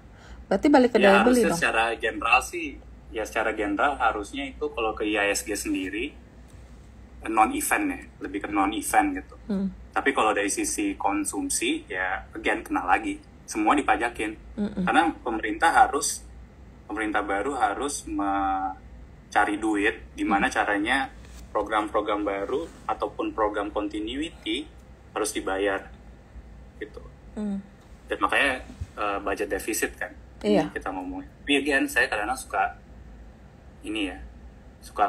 kita harus kalem dulu, jangan terlalu FOMO bahwa budget defisit naik belum tentu bagus kan. Selama stimulusnya itu tidak produktif, harusnya nggak bullish, malah jadi negatif. Gitu. Terus nih ada juga yang ngomong sektor call sama CPO belum dibahas, apa karena kurang menarik nih? Belum, karena habis dividen aja. Saya baru akan ngeliatin habis dividen. Dan ini juga yang saya ngomong, oil itu sebenarnya kan, kalau memang oil market nanti akan naik, harusnya beneficiary-nya energi juga gitu. Jadi ya ini sebenarnya sama aja. Dan call itu kan sekarang kalau kita lihat, kemarin lately naik karena dividen. Yang mana? Jadi kan beberapa saham kayak PTBA gitu naik karena dividen kan. Oh, antisipasi untuk dividen. Belum rupsi. Kalau kita sih masih tunggu habis dividen, tunggu aja. Nggak perlu buru-buru sih, karena ya masih lama juga ya marketnya. Lagian juga Maret ini kan udah puasa, bulan depan liburan, terus Mei. Iya, tapi ini Mei biasanya kan. Kemarin itu call naik terus loh, beberapa hari berturut-turut, tumben-tumbenan banget, jarang banget call udah bisa ada kenaikan yang beberapa hari gitu. Biasa banyak kan merah. Mungkin itu juga yang ngedrive saham-saham call untuk naik. Karena pada lagi shifting aja sih dari bank ke komoditi. Nah terus ada juga nanya nih kalau TINS gimana. Nah itu juga nih gue mau nanya, TINS itu naiknya kenapa sih? Gue dari kemarin nyari-nyari gak ketemu jawabannya. Menurut gue sih ada yang mau keluar ya, cuman nggak tahu juga ya. Oke, kalau karena nikel naik kan TINS juga ikut naik kan, karena metal naik. Cuman ya itu, ini saham nggak pernah dilihatin tiba-tiba arah, tiba-tiba ada flow gitu satu hari. Ya menurut saya sih ya mendingan nunggu daripada chase. Iya. Terutama ada kasus kan kemarin, lebih tepatnya gini, bukan TINS ya, tapi industri timah itu kayaknya lagi banyak masalah. Industri timah ya, terutama di sektor yang private itu yang saya dengar lagi banyak kasus lah ya. Gitu. Jadi ya terus mungkin yang nanya boleh di-share juga kali kenapa. Iya, resultnya juga jelek loh, makanya tuh bingung. Kerugiannya dia on month nambah terus ruginya, year on year juga udah pasti rugi. Jadi share result tuh kan udah jelek ya laporan keuangannya. Terus makanya tuh sebenarnya dari hari Kamis aku udah lihat nih, kok dia punya saham kok geraknya lumayan gitu, kok breakout. Tapi kan kita pikir aduh lagi ada banyak masalah, masa sih bisa naik, kita beli di pucuk lagi. Ternyata dia naik terus dan kemarin arah, makanya tuh bingung. Sedangkan kalau kita baca berita itu banyak banget masalah-masalah di kalaupun orang bilang harga timah naik, harga timah bener naik, tapi naiknya tuh bukannya baru naik, jadi udah sekitar berapa bulan ya udah ada kenaikan, tapi harga sahamnya baru kemarin naik dan naiknya sampai mau arah gitu. Jadi ada yang nggak nyambung sih di sini. Jadi ya kita nggak tahu lah. Ya pakai technical aja kalau kalian trading mah. Kalau aku sih nggak berani ngikut karena nggak tahu ceritanya, sama aku nggak nyaman sama laporan keuangannya. Kecuali ada denger yang lain. Tapi nggak mungkin kan timah dijual. Kayaknya sih nggak ya. Terus tadi ada yang nanya mengenai Java loh. Iya, itu bener nggak tuh private placement? Bener. Kalau private placement ya. Tapi yang di Singapura. Yang di Singapura. Oh itu yang di Singapura, bukan yang Jakarta ya? Yang Jakarta katanya nggak mungkin. Jadi Party Cooper dong. Iya, tapi bagus dong. Kalau yang di Singapura go private kan mau cari poultry bisnis yang ASEAN, ya udah cepin sama Java. Dua ini. Tapi emang ini masih kan dari recovery juga kan si Java kan. Iya benar. Quarter kan. Dan kalau misalnya memang mau ngeliatin perbandingannya, first quarter tahun lalu kan dia kan masih rugi tuh. Kalau udah normalize, jadi nanti kalau resultnya keluar di first quarter, harusnya kalau ngeliat dari rugi ke Profit. untung lagi. Bisa jadi momentum sih. Iya menarik sih poultry, apalagi kan ada yang program ayam, daripada ayamnya dimusnahin kan sekarang dijualin deh Iya, tapi itu nggak tahu tuh, kemarin kan ada yang bilang program ayam pakai hasil culling ya. Nah itu belum tahu deh. nggak jadi bullish dong. Oh gitu. Ya kan access supply doang lo ambil. Iya dari akses supply ada yang bilang begitu, tapi kan kita nggak tahu kebutuhannya berapa. Kalau misal dari demandnya lebih tinggi daripada yang mau dimusnahkan, kan tetap bisa diambil yang lainnya. Iya. Ya again gue lumayan bingung juga, pemerintah ngasih budget 15.000 nggak tahu dapat apa sih, jujur sih. Dan ini bukan karena kita di Jawa atau saya di Jakarta ya, cuman ini kan nanti pemerintah ngomongnya dia punya program ini sama rata tuh, di Jakarta 15.000, di Papua atau Aceh juga 15.000 gitu. Benar. Jadi ini kayaknya ada subsidi silang, tapi nggak tahu dari mana nih. Kayaknya di timur aja, saya kan orang Manado ya. Iya. Kayaknya di timur aja, di Manado nggak segini deh harga 15.000, gue nggak tahu mau makan apa sih. Gue malah udah dapat menunya, tapi nggak tahu ini cuman kayak opsi perorangan. Yang hari yang hari pertama atau menu satu makannya ayam goreng tepung, abis itu perkedel, capcay, terus pisang. Besokannya kagak ada lagi tuh daging, namanya ada nasi semur telur, jadi nggak ada semurnya telur apa semur telur, tempe goreng tepung, tumis buncis sama pisang. Jadi yang ada daging tuh cuman satu kali sih kalau lihat begini ya, tapi kita belum tahu lah ya, kita nunggu lebih jelasnya gimana simulasi menunya. Terus ini ada pertanyaan panjang banget nih. Apakah Algoriset punya pandangan terkait sektor konsumer seperti HMSP, Gudang Garam, Indofood, ICBP? Mengingat dalam presentasi ada perlemahan konsumsi masyarakat dan adanya pajak tambahan seperti PPN tadi. Ini pertanyaan satu. Terus pertanyaan dua, efek lunch terhadap sektor poultry, mengingat poultry sebenarnya oversupply. Tiga, sebagai retail investor, bagaimana sebaiknya kita menyusun portofolio? Apakah dividen play bisa jadi pilihan saat flow saham rendah dan tidak sejalan dengan fundamental? Nah itu udah terjawab tuh, ada 3. Tadi yang pertama kayak udah dibahas ya, kecuali rokok ya. Iya, rokok belum. Rokok Mimian juga belum deh. Kenapa? Yang Indomian juga belum. Oh kan, tapi sama lah ya. Karena consumption FMCG sih saya masih nggak terlalu suka. Ya. Cuma kalau rokok ya tunggu Sri Mulyani out aja. Tapi itu tergantung ya, kalau yang nurus kan sekarang udah ada gosipnya kan siapa yang akan gantiin Pak Mandiri Sri Mulyani kan. Mandiri semua tuh. Ya iya sih ya, intinya menurut saya ya kalau misalnya, tapi again ingat juga belum tentu yang menteri baru nurunin pajak, bisa aja dinaikin pajak. Jadi memang kalau menurut saya sih, kalau kita memang mau trading atau invest tapi katalisnya itu tergantung pemerintah, better mendingan nggak usah FOMO sih, atau nggak usah chase. Mendingan saya kalau lebih prefer ketinggalan 15-20% karena katalisnya harus nunggu kepastian dari pemerintah dibandingkan dengan kecepatan gitu. Terus tadi kedua apa ya? Yang kedua ini poultry tadi yang katanya sebenarnya poultry kan oversupply.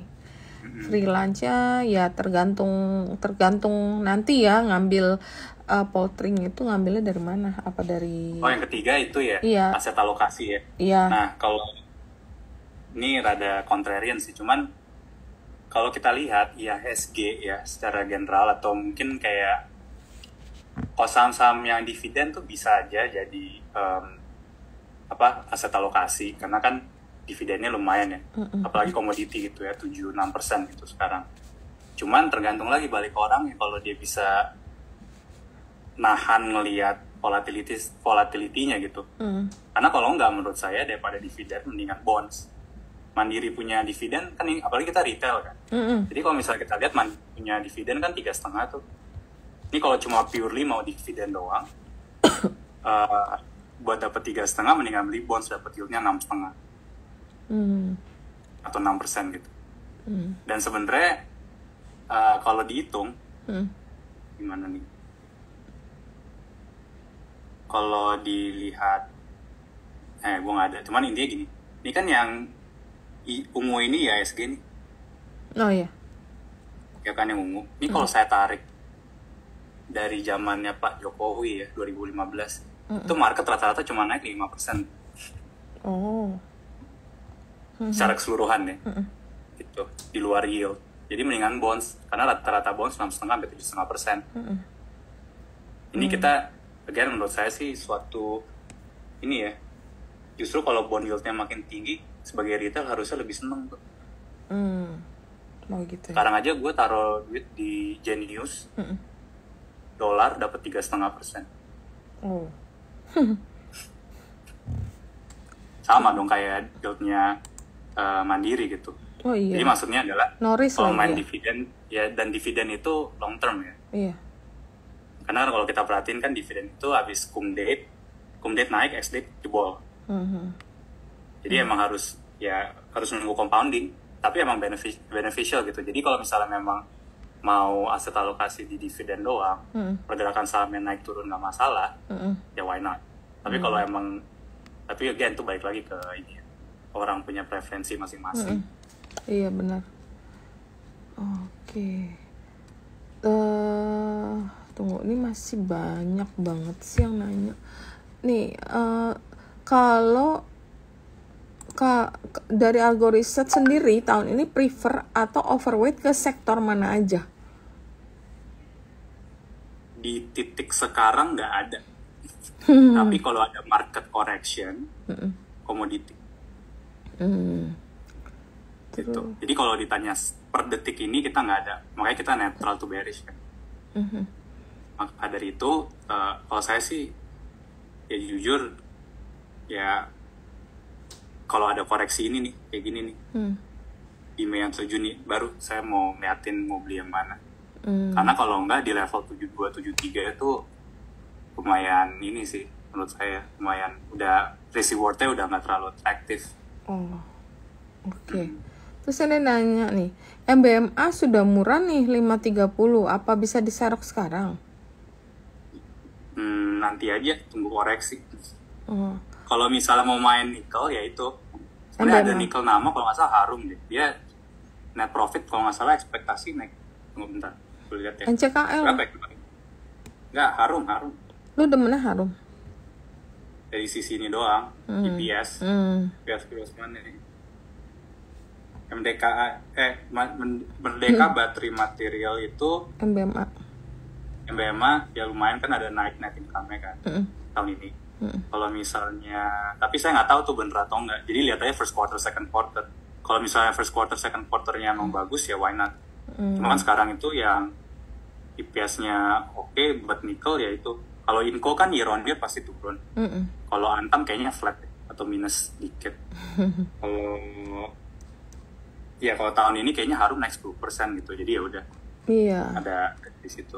Cuman saya belum terlalu ngeliatin sih yang Harum itu. Saya baru call Inco buat nikel. Malah menurut saya kalau Inco ke 36 lagi atau 35, buy. Iya, why not?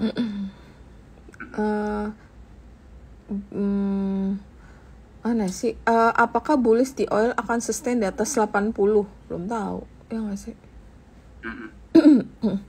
Jangan, kalau menurut saya tunggu dia sustain, jangan tebak-tebakan dia akan sustain atau iya.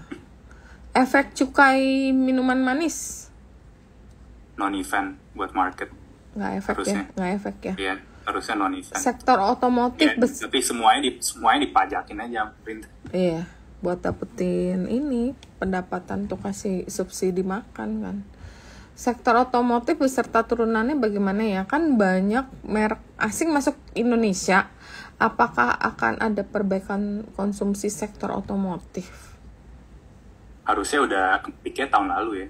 Tahun ini harusnya udah mulai normalize. Dan untuk otomotif berarti ngomongin EV gitu-gitu ya, boleh iya, gitu. Iya. Kayaknya penerapannya masih akan lama sih.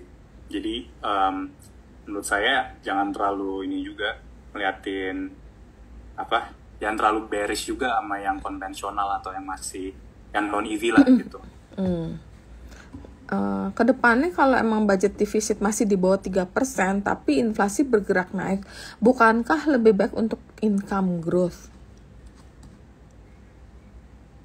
Enggak, karena inflasi kita tuh iya, actually gue ada di sini nggak ya?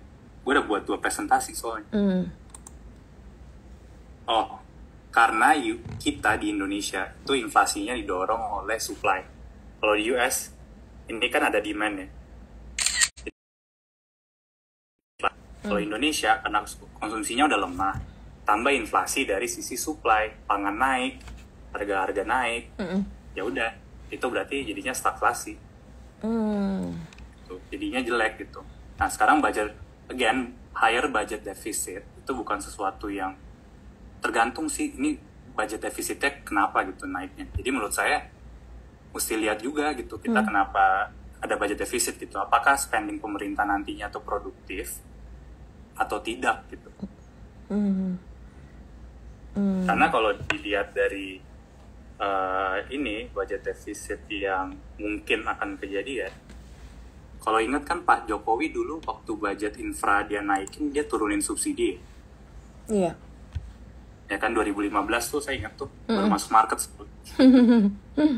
Baru masuk market langsung jebol soalnya ya kan. Nah 2015 itu budget infra dikencengin karena budget subsidi diturunin gitu. Nah kalau ini kejadian lagi, ya jelek lagi buat income. Again karena kita itu negara yang masih banyak safety net yang harus dibutuhkan gitu. Walaupun menurut saya sih harusnya kedepannya itu harus diimprove ya. But anyways, bukan berarti higher budget deficit terus tadi dia bilang higher inflation. Oh oke. Itu bagus gitu. Tergantung inflasinya karena apa, supply ke demand.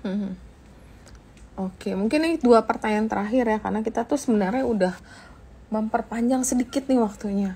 Nah, menurut Mas Alvin, bagaimana prospek saham Marine Transportation mengingat harganya lumayan bottom harga-harga sahamnya? Jadi pelayaran. Iya, dia kayak nggak ngikutin. Dia tuh banyak cover di banking, makro ya. Terus kamu mau ngikutin karena ini sektor pelayaran deh, berarti kan hitungannya nggak terlalu baik. Nah, nggak terlalu niatin. Berarti nanti lu mesti ini melebarkan sayap. Atau lu hire another junior. Wah. Terus oke, mungkin nih banyak banget yang nanya mengenai BBTN. Oke, what do you think on BBTN? Kalau aku sih, karena kemarin bis turun banyak, aku buy on technical rebound. Karena kan bis sudah jalan lagi tuh. Biasa kalau bis jalan nggak lama BBTN-nya suka ngekor. Tapi on technical reason, nah mungkin dari Alvin atau dari Algo punya view on BBTN. Technically gue setuju sama lu. Fundamentally gue lumayan bingung juga tuh, karena menurut gue atau yang apa namanya, bukan fundamental sebetulnya M&A-nya ya, karena yang gue denger kan ini semua orang bullish gara-gara M&A. Yes. Dan syariah sama Malat ya. Iya. Jadi itu non fundamental call ya, lebih ke momentum call sih. Tapi yang gue bingung, kenapa itu hal yang bagus, gue masih nggak ngerti jujur. Itu dari pertama kita udah bingung. Ingat gak dulu tuh tahun berapa ya, yang waktu yang salah satu bank mana ya yang ketemu ambil muamalah Mandiri bukan? Bukan BRI, gue ingat soalnya gue lagi cover nih. Iya. BRI dulu 2008. Langsung jebol. Gue di Bahana dulu, tahun berapa itu ya? Pokoknya waktu saya masih di Bahana dulu, itu sempat ada isu tuh BRI mau ngambil, disuruh ambil muamalat. Iya, mau ngambil muamalat, tapi akhirnya nggak jadi kan. Terus bersih-bersihin nih muamalat. Oh, sekarang tapi udah lebih bersih. Katanya sih udah bersih, tapi nggak tahu ya bukunya. Karena ya dulu kan muamalat tuh saham politik ya. Iya. Ya kan, kita tahu lah belakang siapa kan, sama juga. Cuman ini kan udah dibersihin katanya. Oke, let's say udah dibersihin. Nah jadi, tapi buat BTN-nya sendiri gimana gitu? Karena apakah syariahnya beli muamalat? Apakah syariahnya dilepas? Terus mereka berdua JV? Atau muamalat yang beli syariah? Oh iya, masih panjang sih ceritanya. Jujur gue nggak tahu, karena gue nggak tahu jadi gue nggak bisa follow on that ya. Karena tapi kalau technically emang ya lumayan tuh, kalau bisa dia sekarang gue lihat kan naik turunnya pas ya higher high lower. Iya. Kalau technically ya harusnya ya kayak mau rebound. Ngikut aja sih kalau menurut saya sih. Iya. Cuman ya ini buat trader doang, kalau mau invest sih saya nggak terlalu ini ya. Apalagi kalau BTN, kalau BTN itu sendiri kan yang bisa saya bilang adalah kan sekarang pemerintah mau ada program nih KPR 30 tahun nih. 35 kalau nggak salah buat anak-anak muda gitu. Nah, yang jadi pertanyaan tuh nanti programnya gimana gitu. Apakah nanti gotong royong juga atau enggak? Karena maksud saya, kalau misalnya KPR 35 tahun tapi suku bunganya atau interest rate-nya itu 15%, siapa yang mau ngambil? Ya kan? Jadi quite likely ya, saya nggak tahu juga, cuman quite likely harusnya ya kalau emang ini mau programnya sukses, suku bunganya turun juga dong. Karena panjang kan bayar bunga kan. Kapan mau makan nih kalau bayar bunga doang buat di rumah kan? Gila. 35 nah, kalau tahun. kayak gitu yang kejadian, BTN kan yang disuruh tuh sama mungkin bank lain, tapi kan BTN kan mostly di housing kan. Iya, benar. Ya apakah nanti disuruh, oke ya udah nanti launch program aja 30 tahun habis itu tapi bunganya jangan tinggi. Nah, itu kan jadi jelek. Itu satu. Kedua, BTN itu ya mungkin 5-6 tahun terakhir ya, atau ya lately lah ya, lately itu kan dia punya loan book kan itu kayak subprime loan lah ya. Iya. Dan makanya dari itu kemarin sempat ada dia punya profit bagus atau recovery-nya bagus karena ya ada recovery gitu. Bukan dari top line menurut saya. Jadi mesti lihat lagi sih. Saya nggak terlalu belum kurang serak sih jujur BTN sih. Ya, kita mungkin kalau BTN riding on momentum dia aja deh. Terus kan masih ada dividen juga. Ya masih trading aja. Jadi mungkin kalau mau invest juga harga sekarang nggak tahu deh, udah agak tinggi atau masih ada upside. Banyak kan trading sih kalau BTN. PBV sih murah ya, 0,6 ya. Murah sih. PBV 0,7 deh kalau nggak salah. Sebenarnya yang paling murah tuh Danamon sih. Iya. Gila. Kalau mau murah menurut gue yang paling murah Danamon. Kenapa? Karena dia itu 0,58. Mirip sih. Enggak, Ci. Soalnya market cap dia 28 triliun. Oh. 28 triliun ya. Dia punya saham di ADMF, Adira Finance, itu tuh 95%. ADMF market cap-nya 14 T. Iya. Jadi lu value-nya itu sekitar 11-12 T. Kalau lu kurangin 28 sama 11 atau 10 lah, itu 18 triliun doang. Itu berarti cuma 0,4 Danamon. Jadi Danamon tuh kayak Medco sama Aman. Amannya naik, Medco-nya nggak mau naik. Nggak kemana-mana. Belum dilihatin. Ini sama nih kasusnya nih, persis. Kalau lu pakai ya fundamental SOTP gitulah ya. Itu mirip-mirip nih. Anak usahanya naik kenceng, tapi dia punya value nggak ngikut. Oke. Ya udah, kita akan masuk ke technical ya, Vin, bentar ya. Oke, thank you, Ci. Thank you. Bentar aku stop share screen kamu dulu, terus aku masuk ke technical. Oke, slideshow from the beginning. Oke, kita masuk ke technical. Seperti biasa, disclaimer. Nah, IHSG nih, kalau bullish skenario, IHSG rebound dan akan tes high di 7404 break level tersebut, maka IHSG berpotensi rally menuju target rounding bottom di 7720. Minervini trend udah skornya udah 6 nih dari 8. Nah, dulu kita pernah belajar Minervini di offline kelas kita yang Desember. Dan kalau kita lihatin Minervini skor ini ada yang 8 sama 8 tuh salah satunya Breeze ya, sama Arco, dan itu rally-nya gila, nggak ada berhenti-berhentinya. Tapi ya sekali lagi technical itu bisa aja berubah. Kemudian kalau bearish skenario gimana? Kalau bearish dia tuh menguat, si IHSG tuh menguat tapi gagal close di last high.